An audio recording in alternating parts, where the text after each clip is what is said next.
Mga idol, isang magandang araw po sa ating lahat. Pag nakita nyo ang video ito, baka pwede pong makisuyo. Pa-share naman po, pa-repost naman ang video ito. Kasi ginawan ko ito ng content, pero isn't available. Hindi ninyo nakikita ang ginagawa kong video patungkol dito. Ito mga kababayan ay isang sample balot ng Comelec. Nakikita nyo naman yung sa taas, comelec.gov.ph. At ito ay sample balot ng unang distrito ng Leyte kung saan tumatakbo si Speaker, si Martin Romualdez bilang isang kongresista.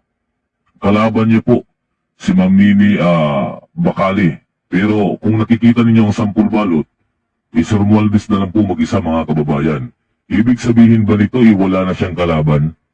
Ibig sabihin ba nito secure na niya ang kanyang pagiging kongresista?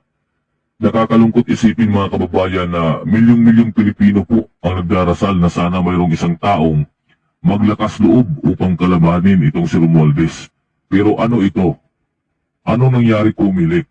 Bakit po wala na po si Ma'am Nini Bacali dyan sa inyong sampul balot? Mga kababayan, talagang nakakalungkot po ito. Alam naman natin kung gaano po kabalas-hubas itong si Romualdez. Talagang naghihirap ang sambayan ng Pilipino sa kanyang pinaggagawa. Nakapagtataka naman mga kababayan kung ma-disqualify naman si Ma'am Nini, hindi naman siya nuisance candidate. Nasa Partido Demokratiko Pilipino naman siya.